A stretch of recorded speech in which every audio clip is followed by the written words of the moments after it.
Now we're going to quickly process 2 more salary and contribution filings because we will need them to have some data to show you claims processing afterwards. Because we've already done this once relatively slowly, we can now go through it much faster a second time, and you'll see how efficient the system is and how it makes it easy for employers to do this type of work. We log in again to access the e-services for Grupo Gonzalez, and there you will find out that in their account details it shows that one payment was done already. That's the one shown to you previously. The payment is done and the contributions have been received.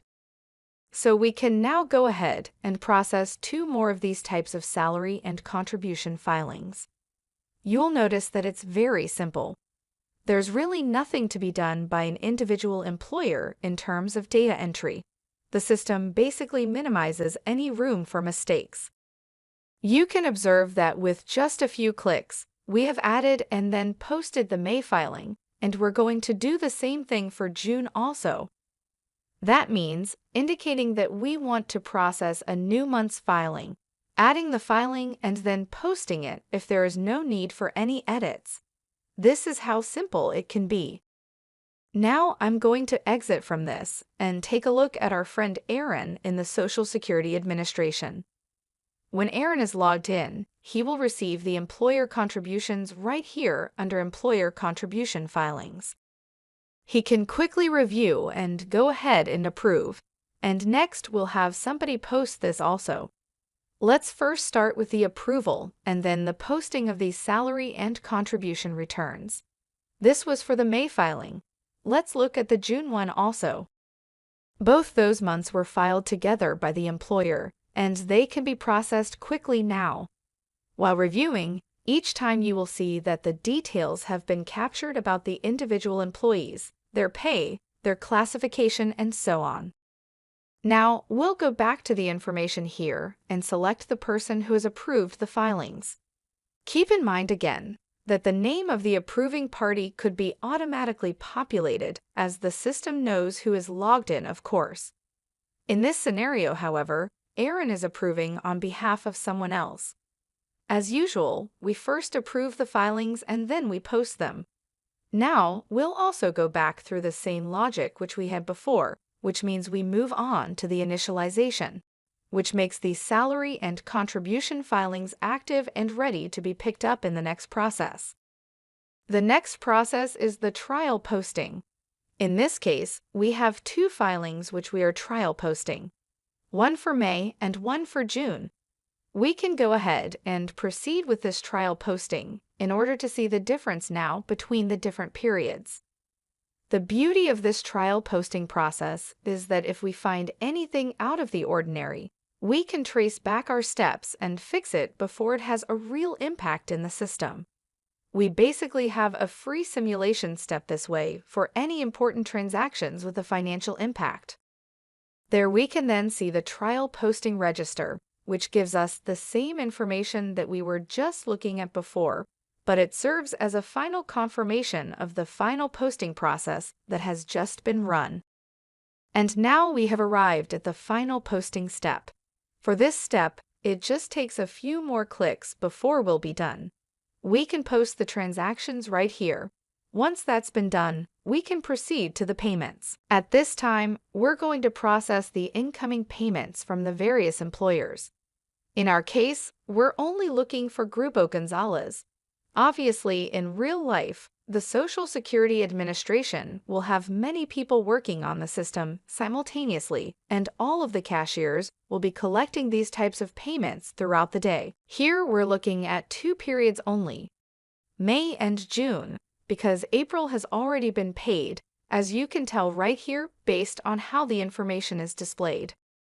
But these 2 periods of May and June have not been paid for yet, so we're going to pay for them this time.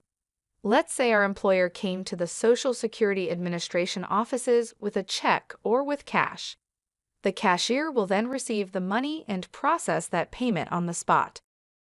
It is, of course, important to track all payments carefully, and the first step in that is generating clear payment registers.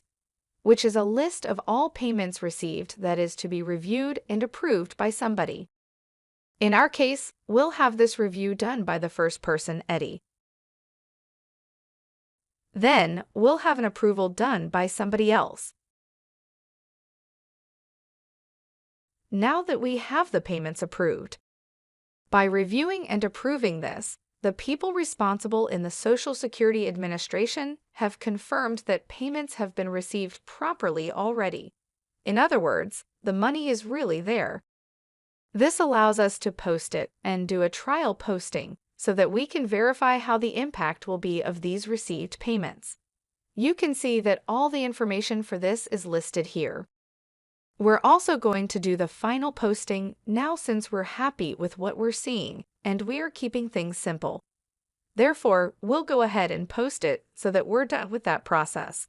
What you have seen so far is that we have handled the filing and payment for 3 different periods. Initially, we did April, and after that we processed May and June together for this particular employer. So, we're closing the period now so that all tables can be updated in the various modules and everything that has been processed is reflected accurately in the employer and employee accounts.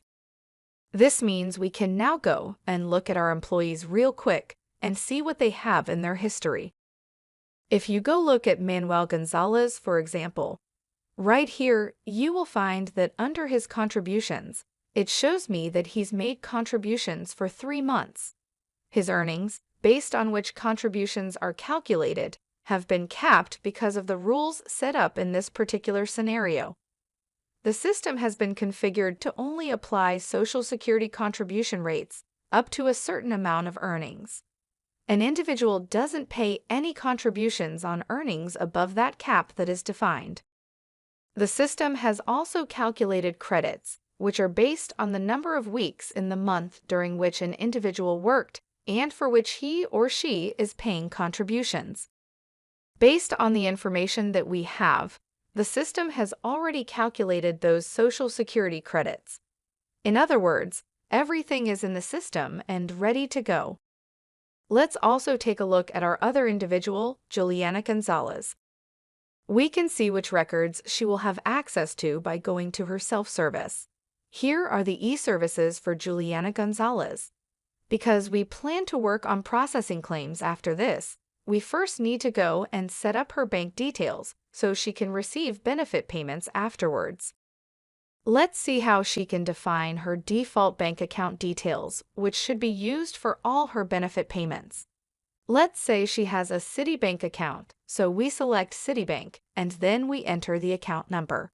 In addition to this, there could be a requirement for a verification document or it could be optional only. In our case, we're just going to have her submit it like this. All she needs to do is click here and it will be sent for review. This means it's time again to change hats and look at what our user in the Social Security Administration, Aaron, sees while he is logged into the portal during the day. This assumes, of course, that it is Aaron's duty to process these types of bank detail requests. If it were not his responsibility, these transactions would not even appear on the dashboard for him. In our case, Aaron will check under the header Bank Details Registration. There is now a new request for Juliana Gonzalez.